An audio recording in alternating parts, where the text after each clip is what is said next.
Thanks for inviting us in. This is the Delphi Debrief here on WTHR+. Day 12 of the Delphi murders trial brought us recorded jailhouse calls between Richard Allen and his family. Now, in those calls, alleged confessions to the murders of Abby Williams and Libby German.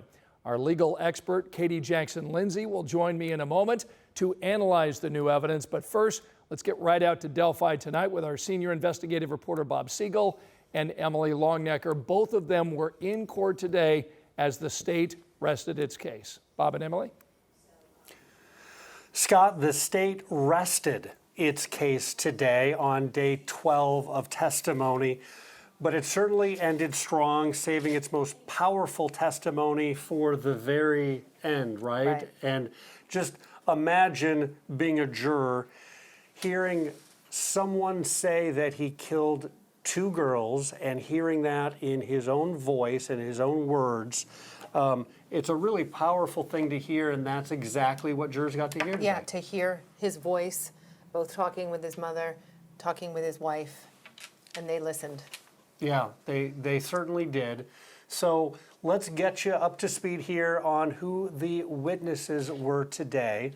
We started the day with Brian Harshman, and he was on the witness stand for most of the day. He is an Indiana State Police Master Sergeant assigned to monitor Richard Allen's phone calls.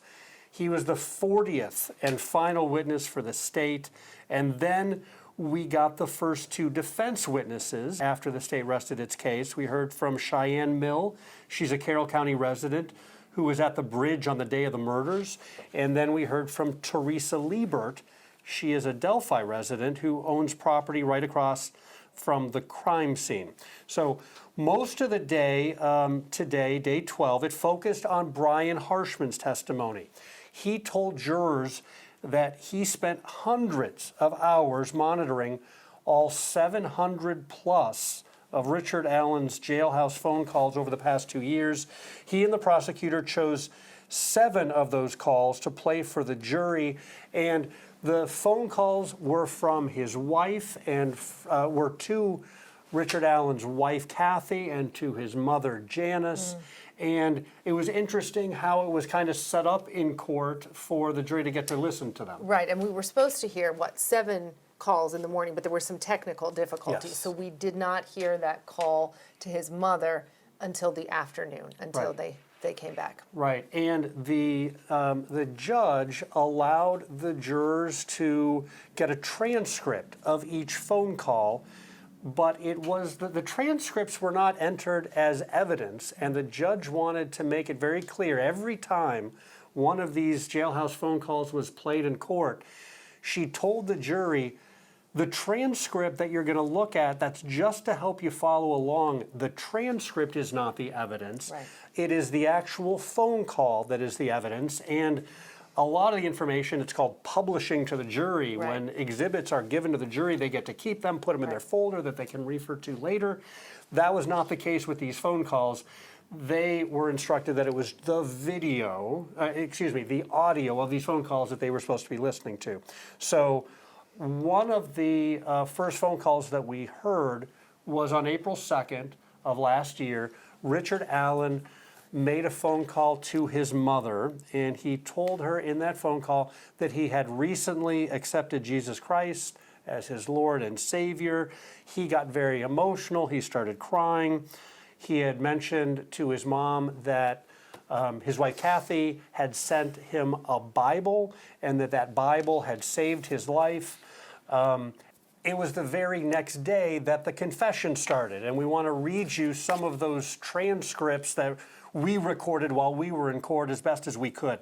On April 3rd, Richard Allen made a call to his wife Kathy, and partway through that call, he says, "I did it. I killed Abby and Libby." His wife said, "No, you didn't." He said, "I did." Kathy said, "No, you didn't." Richard said, "Yes, I did."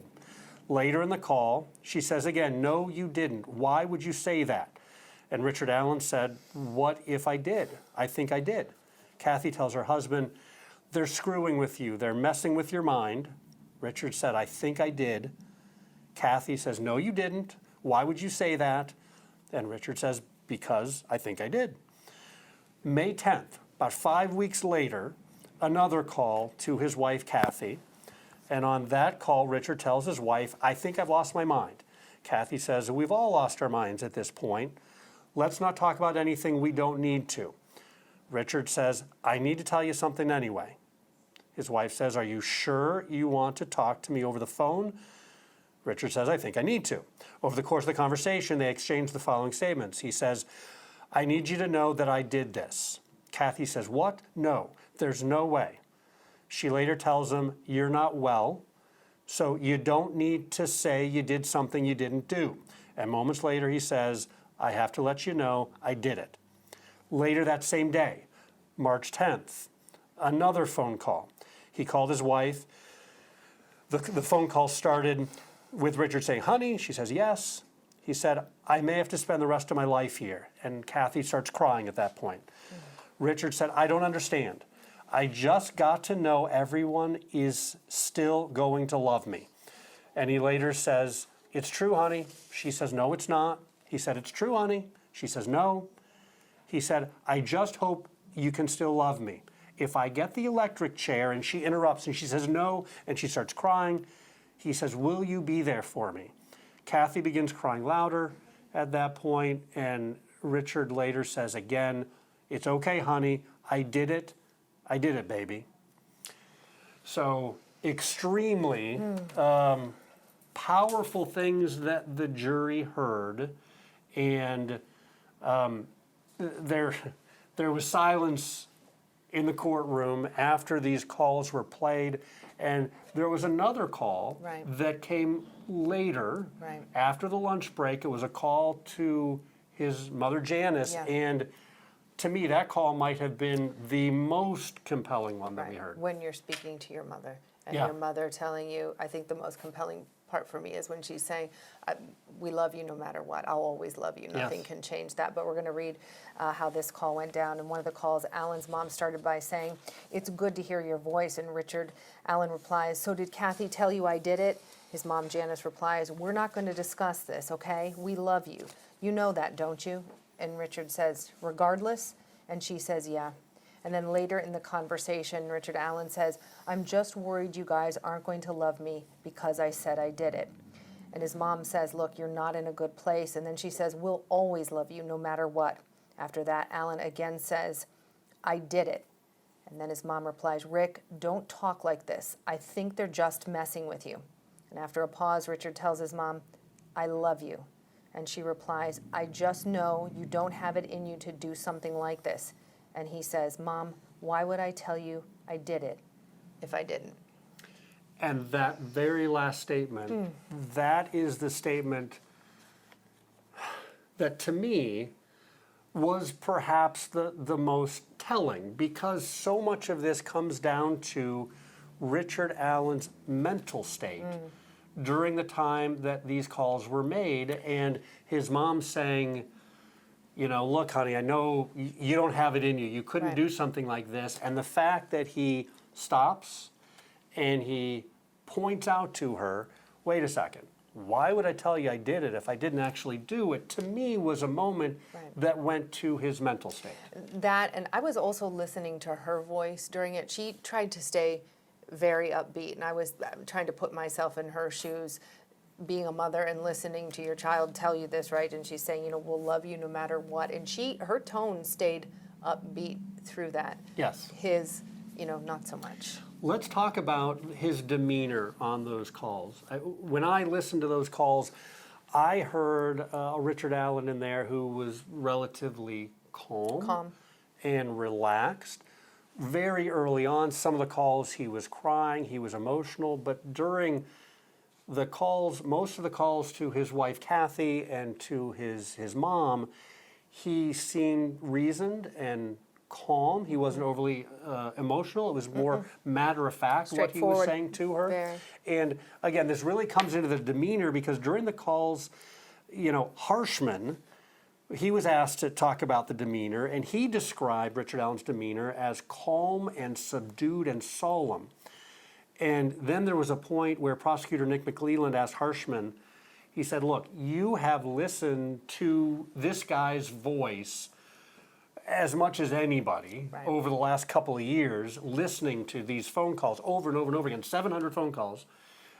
He said hundreds of hours that he's listened to those. And he said, so you know this guy's voice. And he said, I want you to watch this video. And they played the video, the bridge guy video that's now famous, the video that Libby German recorded of Abby on the bridge. And then behind Abby, you can see this, what appears to be a man in a blue jacket and some kind of hat, known as bridge guy, following behind. And then they isolated in on that image. They enhanced all the audio so that the jury could again hear this voice saying, down the hill. And at that point, the prosecutor looked at Harshman and he said, do you recognize that voice? And the Indiana State Police trooper said, I do. And he said, tell me, whose voice do you think that is? And here's the quote that we got from him. He looked at that point, Harshman looked right at the defendant and he said, it's the voice of Richard Allen. Mm-hmm. And that was one of the first times that we've heard anyone other than just saying, do you recognize, like the guards, they would say, do you recognize Richard Allen? Is he in this courtroom? And they would point to him. But this was the first time that someone directly was asked, do you recognize a voice or an image of Richard Allen, the person who was on that bridge? And pointed him out. Harshman pointed right at Richard Allen and said that that's him. That's his voice. The state of mind is going to come into a big, that discussion will be key for the jury. Want to talk about a legal dispute that happened even before the jury was brought in and even before the jury got to hear these phone calls. And before the phone calls were played, the defense team asked the judge to do something, which was, at the time, it seemed interesting. They said, look, we know that the state is going to play two specific audio clips of these confessions from a specific day, and that was April 2nd. And they were two of the phone calls that you heard that we talked about with his wife, Kathy, that were played for the jury. And the defense pointed out that there was a phone call made earlier that day, a third phone call, and they said this phone call actually is a phone call where Richard Allen, he says that he's losing his mind, he professes his innocence, says that he had been tortured, and they said, look, if you're going to play those two calls, in order for the jury to get a context, you really need to play that first call. And they asked the judge to require the prosecutor that if they were going to play those two calls, that they also play the third one so that the jury could hear Richard Allen that day just before. They referred to something called Rule of Evidence 106. Completeness doctrine. Known as the completeness doctrine, exactly, to say, look, we're required when presenting evidence, you can't take things out of context. And you need to be able to present to the jury the whole picture. You can't leave something out. Right, and the state said, but we are playing each of these phone calls in their entirety. We are being complete. But the defense didn't think that that was the case, saying there is this earlier call at 3:12 a.m. and that's what would make this whole situation complete, is if you play that first. So it seemed like semantics, honestly, but I mean, it's the law, so. But I think it's important semantics, and I'll be really curious to get Katie Jackson-Lindsay's take on this here in a moment. But the state said, we are playing the calls in their entirety, and that is what's required. And the defense basically said, well, you're playing each call in its entirety, but still the bigger picture by not playing this third call that came just a few hours before. Right. You're still not giving that completeness. Ultimately, the judge ruled for the prosecutor, said that they cannot introduce the third call. Right. And she did say that the defense can introduce that call at a later time, but that's going to bring up a lot of legal issues then for the defense. Yeah, they were concerned that, okay, if we're the ones to call that 3:12 a.m. phone call, does that open the door then for Richard Allen to have to testify? And they brought that up. Yes. I think this would be a really good time to send it back to the studio and hear Ask Katie Katie. weigh in on that, Yeah. because we were sitting there and this was this took a while to sort out in court, and I do believe that just, you know, it is giving this greater picture to the jury. Is that something that is required to do? So Scott, we're going to send it back to you and we're going to listen in. All right, very good, Bob and Emily. We'll get back to you. Let's bring in Katie Jackson-Lindsay, our legal analyst. So what do you think of this legal issue that happened in court where the state basically wanted to play 2 of the 3 phone calls? The defense wanted this other one that Richard Allen made, saying that he was losing his mind, that he was innocent. What do you make of that? It's a legitimate legal issue, and Bob and Emily do have a good grasp on it. The completeness doctrine essentially says if the state, if a party, so in this case the state, if the state introduces any part of a document, of a writing, of a recording, or a conversation, then the defense can then introduce any other part of that particular recording and any other recording that would make it complete for fairness. And so it seems that the defense raised that issue and that they triggered that second part, that any other recording that would make it a complete conversation. And the judge disagreed with them because the state had achieved that first part of it where they're playing the entire recording, but she didn't then go to that second part of the analysis, which was whether or not it was appropriate to play any other recording. All right, so you have been a deputy prosecutor, you've been a criminal defense attorney. If this were your case, would you, as the defense attorney for Richard Allen, would you introduce this third call? 100%, and that's why we heard Rosie ask the question of the judge. He said, well, then are you saying that we can then play this call, in our case in chief, without calling Richard Allen to testify? And essentially what he's doing is saying, Judge, are you saying that I can play it later without it being hearsay? Because a defendant cannot introduce his own statements into evidence without taking the stand and making those statements himself, because that's self-serving hearsay. All right, let's talk about the confessions that we heard, that the jury heard today during this day in Delphi. You know, they hear these audio recordings made by Richard Allen when he's in prison, calling both his wife and his mom. What do you make of the impact that this is having on the jury? I think it would have a significant impact on the jury in favor of the state. Again, just like all of these other confessions, it's really hard to convince a jury that your client did not do it if your client is saying that he did. But I also think we have to balance that against what we've heard about his mental state, what we've heard about the conditions that he was living in. And then when you really, really pick apart those statements, sometimes he says, I think I did it. Sometimes he says, well, I did it, as if someone convinced him. And so without the cameras in the courtroom, obviously it's very hard to put it in context based on the inflection in his voice. But it's challenging evidence. It's great evidence for the state. And it was very strategically appropriate to end with that evidence for their case in chief. All right, you heard Bob and Emily talk about this Indiana State Trooper who listened to more than 700 Richard Allen phone calls from prison. And he's asked during his testifying today, do you recognize that voice? Mm-hmm. Who is that? And he said, that's Richard Allen. What do you make of the impact on the jury hearing that? Again, very impactful because he's heard Richard Allen's voice 700 times, right? And so without question, that is a gain for the state. But I expect in closing argument, we'll hear the defense argue, of all the witnesses that they heard from, they had this person who only listened to Richard Allen on an audio recording 700 times testify as to his voice. All of those correction officers who talked about how many times Richard Allen confessed to them when they were his suicide watchers, none of them testified to his voice. The psychologists that met with him every day didn't testify to his voice.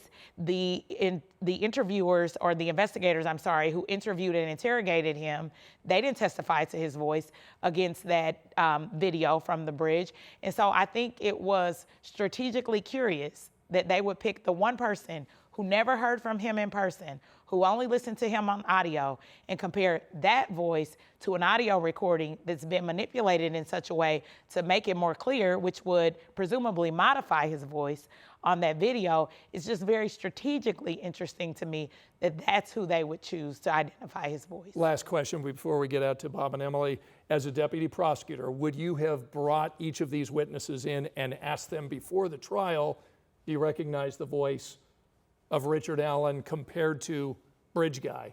Would you have done that in the pretrial? 100%. Yeah. One of the things that you learn in your first semester of law school is that you do not ask a question that you do not know the answer to at trial. And you certainly don't ask a question that you know is going to elicit a negative response that's not consistent with your case. So I suspect that either those witnesses said, no, it didn't sound like the same voice to me, or those witnesses weren't able to draw a conclusion. All right, we're going to get back to Katie in a little bit. Bob and Emily, another key part of the testimony today involved this man who owns property that is near where the girls' bodies were found back in 2017.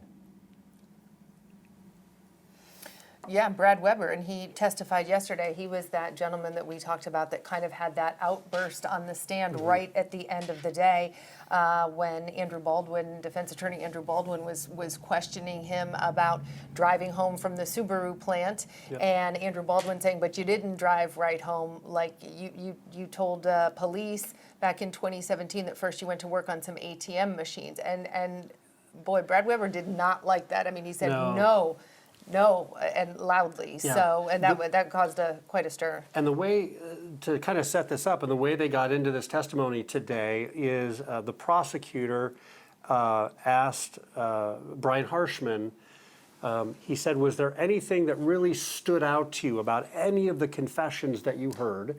And he said, yeah. One of the things that really stood out to me was actually a confession that Richard Allen had made during a conversation with Dr. Walla. Dr. Walla, and that was in May 2023 when he talks to Dr. Walla, and he is saying that he had just planned to rape the girls, but then he saw this van, he got scared, he took them across the creek, and that's where he killed them, and then we find out from Trooper Harshman today that he's going through these reports and reading things a couple months ago, and he reads this Dr. Walla report where this van is mentioned. And where Richard Allen had said when he described to his prison psychologist that as part of what he described there that happened on the day of the crime, that he was planning to rape Abby and Libby, but he didn't do it because he was scared away by a van. And that was the point that Brian Harshman then did some research and ran with that.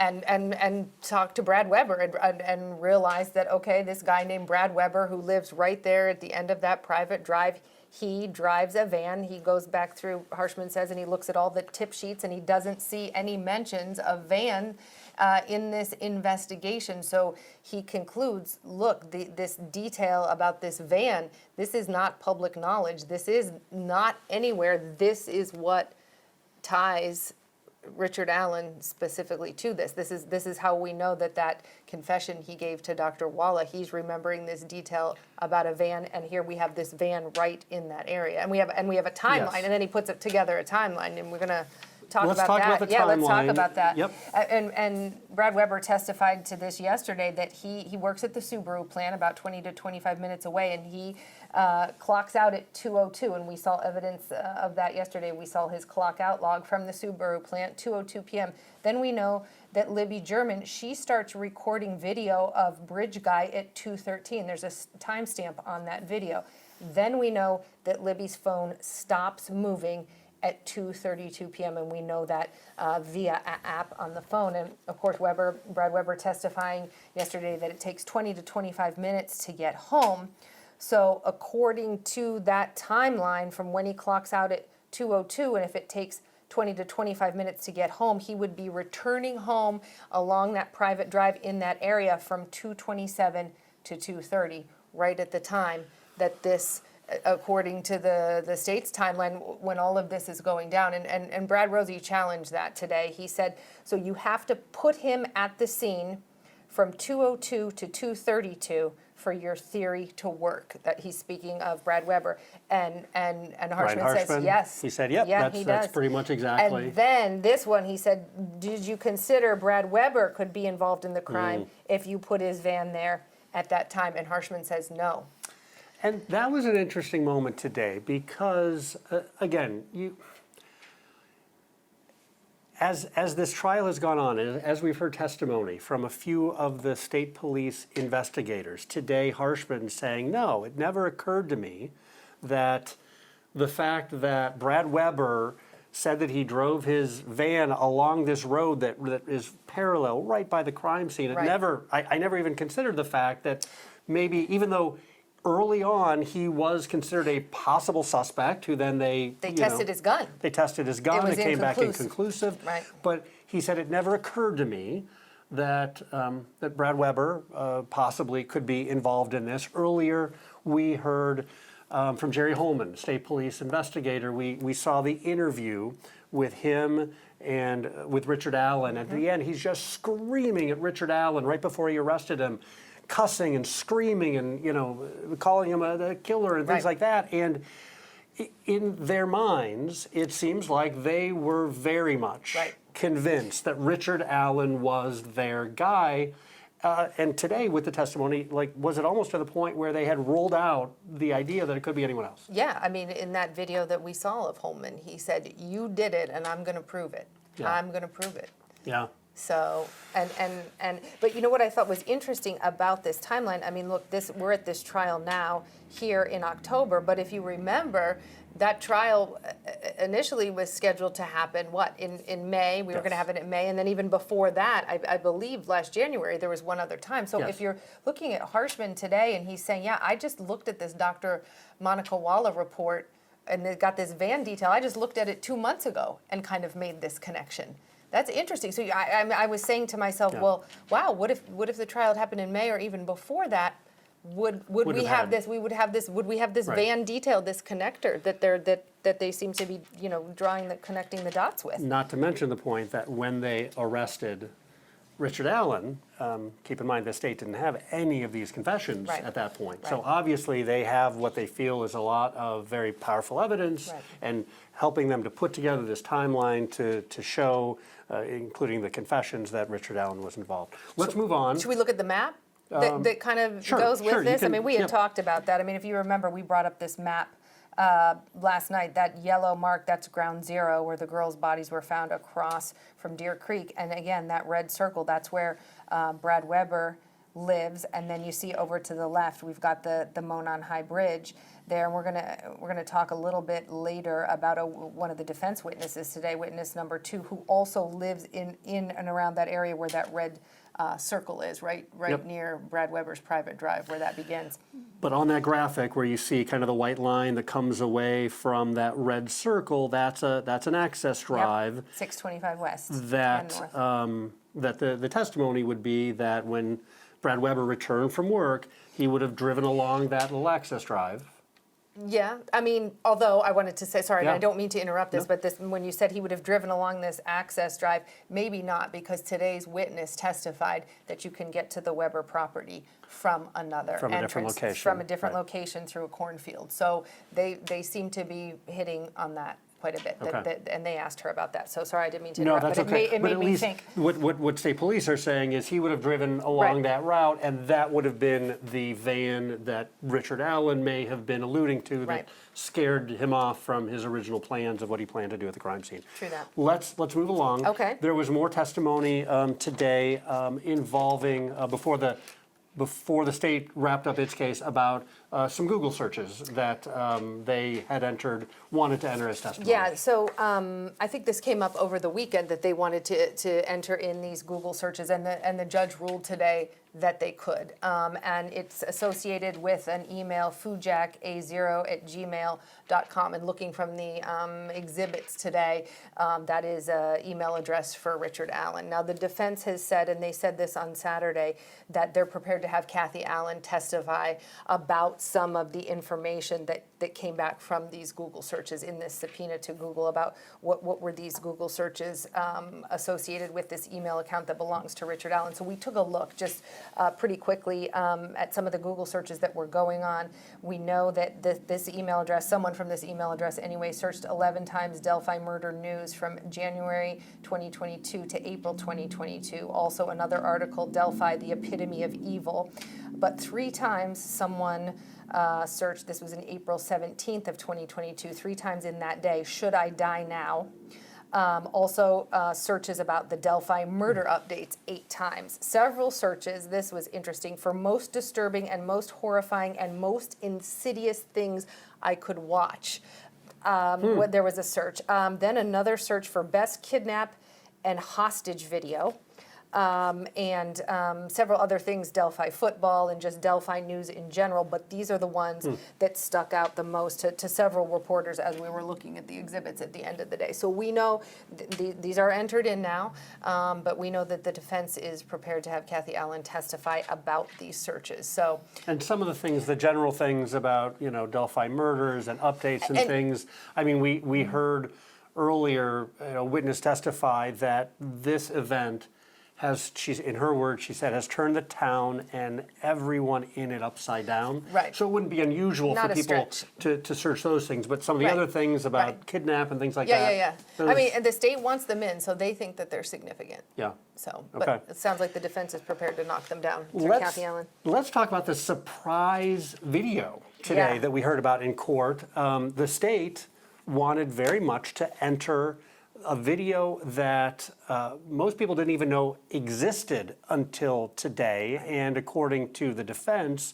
a video that they had not had a chance to review, that certainly was not entered as part of the discovery process. Right. And so the defense pushed back super hard. They did not want that video to be introduced today. Right, and in fact, they said, look, we need to look at this before we would, you know, we're going to push back on this. We don't want this video entered, but we would like the chance to review it. So the jury left the courtroom, and then the defense went out and took a break to view it, and then came back. And then even Judge Gall herself said, you know what, wait a minute, before I can make a ruling on this, I need to see this video. I need to watch it. And she went into chambers for about 45 minutes to look Yeah. at this video. But before the jury left, we kind of got a peek, at least through Brian Harshman, about Yes. what his claim that this video shows. He said, and the jury was right there to hear it, that this video was going to show Allen screaming loudly, swearing, extremely irate, banging on his cell door, telling the guards that he wanted to kill them. So, and this is video of him in Cass County Jail, where he has been, you know,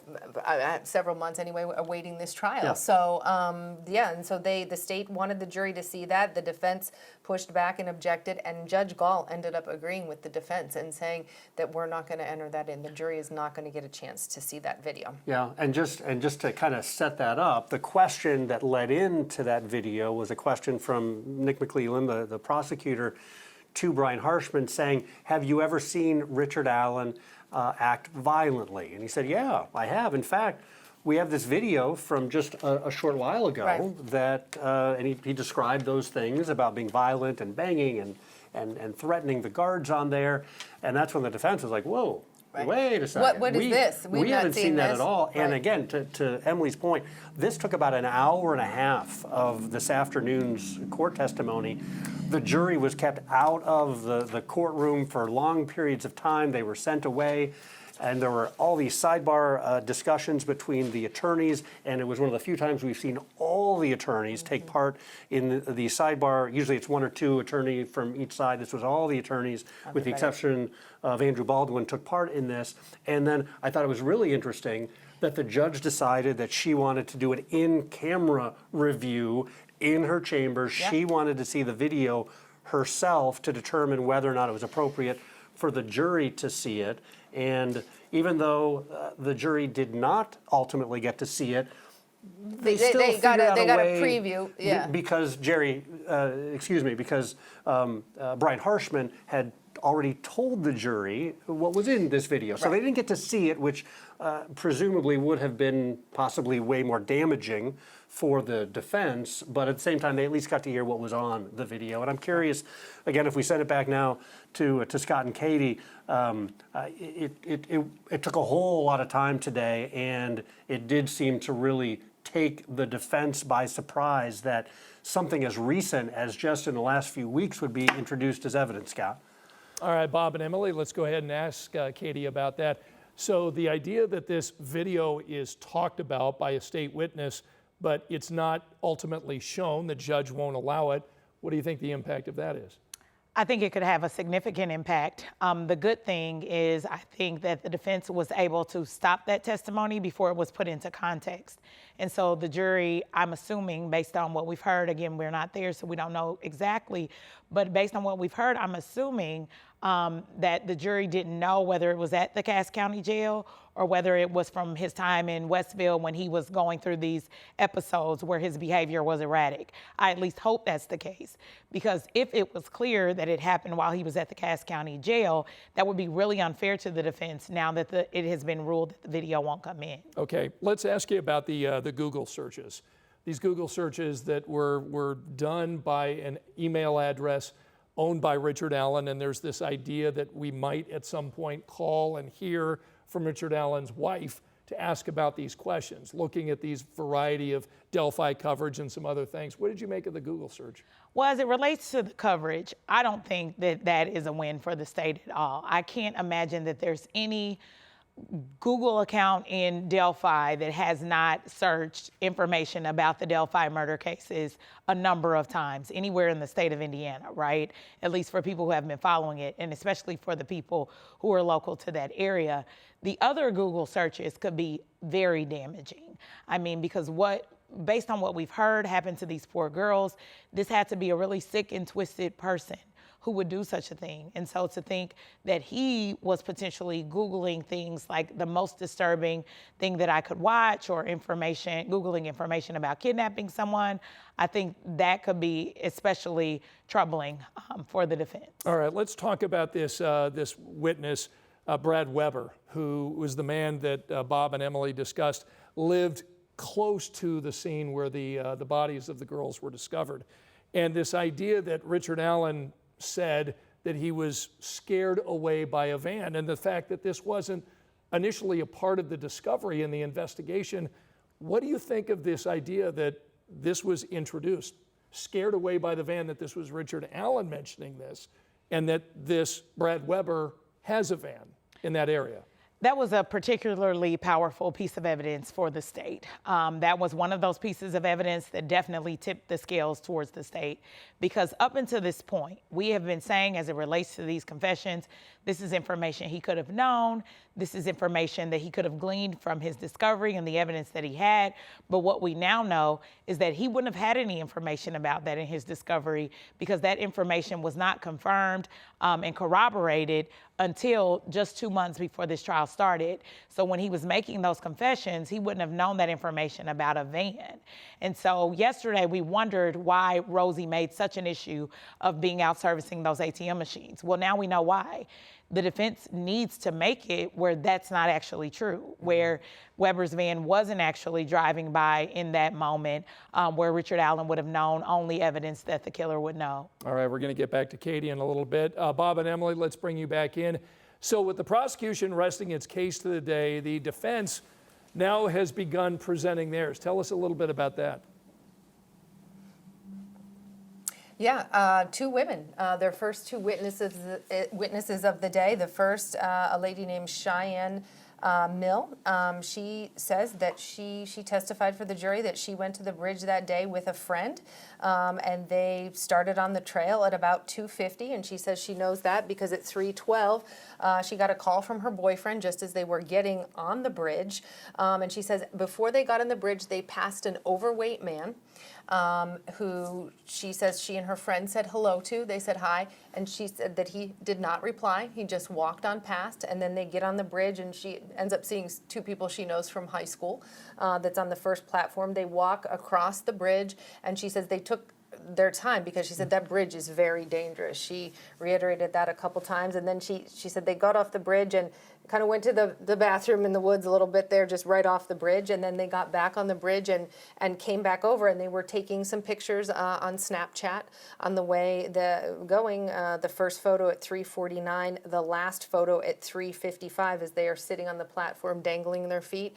Then they smoke a couple of cigarettes, and they said as they're leaving, they see people at the Amir's entrance, a man and a woman talking, and they're distraught. And so we can imagine that potentially is the families of one of the girls. But they called police the next day when everything happened and the girls' bodies were discovered. And Cheyenne, actually, she talked about the FBI calling her 6 months later. She also talked to police and she gave them her timeline. Here are our photos. Here's what we took. And she testified they didn't see anything on the bridge that day, anything unusual. They didn't hear anything unusual. But she also reached out to police at one point because she said, she had posted these Snapchat photos that they took that day. And then she said kind of these keyboard warriors started to say, well, she had seen Richard Allen that day on the trail. And she said she got doxxed. She told this whole story about how she was getting harassed from people online, and she called the police to kind of let them know, hey, this is happening to me, and here's my timeline, and here I didn't see Richard Allen. I told you everything I saw. Here's the pictures.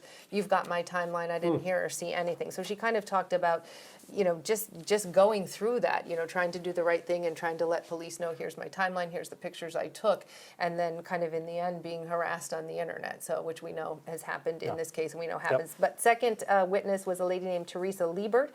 She testified she lives on the last house on the left on 625 West before you get to Brad Weber's private drive. So she's right down in that area too. Yep. And she says on February 13th, she and her husband were coming back from town at 8:30 a.m. and they see someone standing at the mailboxes that are down there for some of the houses in that area. And she said it seemed strange because nobody ever stands near those mailboxes that isn't someone that has a house down in that area. And we didn't recognize this guy. And she said they pulled into their lane, and the next thing they knew, he was gone. And she said to her husband, where'd this guy go? But they didn't, they didn't really think too much of it until the next day when the girls' bodies were discovered, and then police wanted to hear from people about anything strange that they had seen. So they called police and they told them, but on the cross-examination, the state was not impressed. They were not impressed all with this testimony. Yeah. They said, did you see his face? And she said, no, I was taught it's rude to stare too long, so I didn't get such a good look at his face. And they said, have you ever seen this guy again? And she said no. So. And no more questions. That was a very quick cross-examination. They made it clear to the jury that they didn't think that was helpful testimony really at all. And she was hard to hear. She was very low, and so you could see Andrew Baldwin trying to, I don't want to say coach, but kind of standing in different places around the courtroom to get her to project. And you could see the jury kind of shifting in their seats a little bit, straining to hear her. Everyone kind of was. So, Scott, we have the state, as we know, is arrested after 40 witnesses that took 12 days of testimony. The the defense, they now have their turn. We've had 2 witnesses.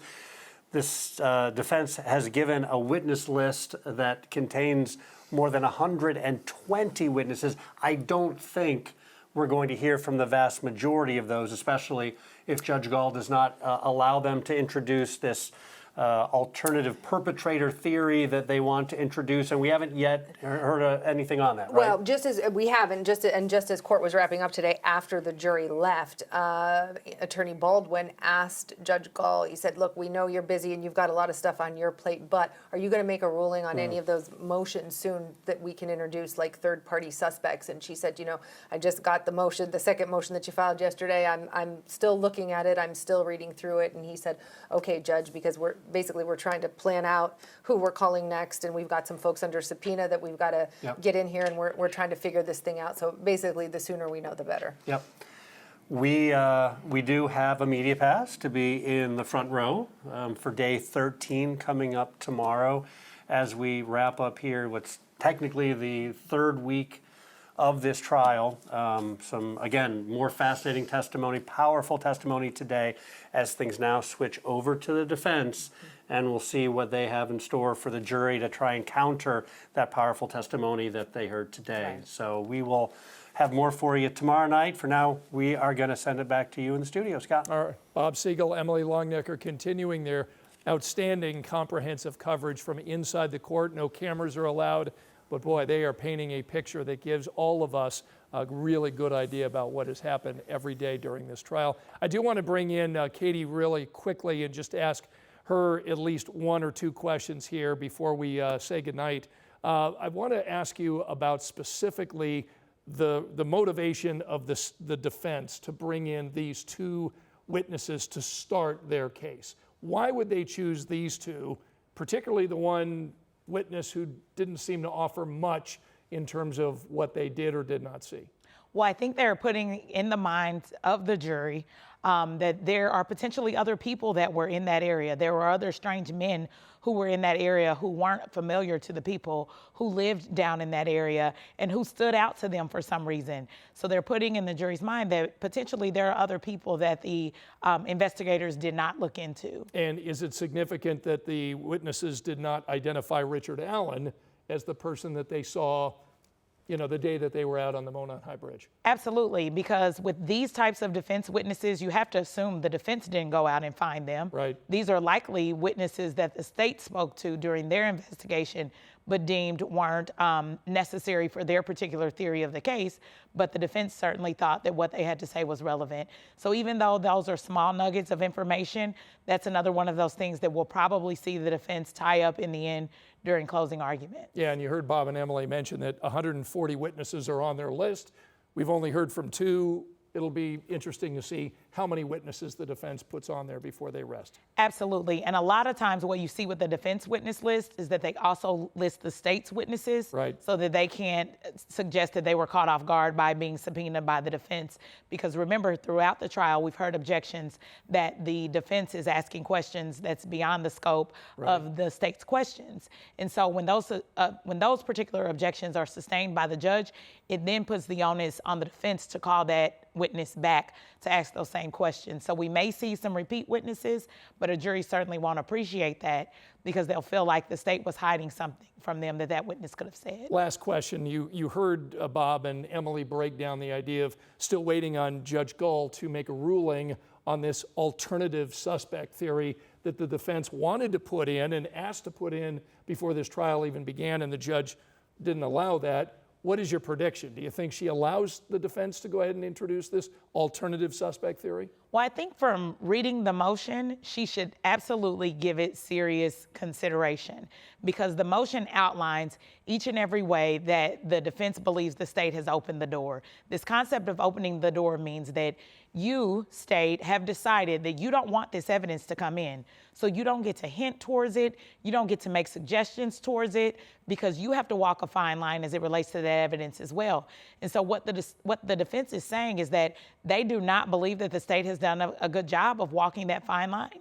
They think multiple witnesses have raised the possibility that they have sort of introduced this evidence with no opportunity for the state to develop it more for the jury to consider, such as indicating how the sticks were left behind. Several witnesses have testified to their belief as to whether there were multiple suspects, a belief that has changed throughout the investigation. So they believe the state has now presented enough evidence that the jury should get to see the full picture. So I think that's something that the judge has to seriously consider at this point. Yeah, it's so interesting to hear from Katie Jackson Lindsay, who's been a deputy prosecutor. She's also been a criminal defense attorney, so she has been in the court on both sides and really helping us break this down. Katie, good to be with you again. Thank you. We're going to be breaking down the Delphi murders trial every weeknight for you at 10 o'clock right here on WTHR+, and you can find our ongoing coverage, including detailed reports on each day of this trial on WTHR.com/Delphi. Thanks for joining us.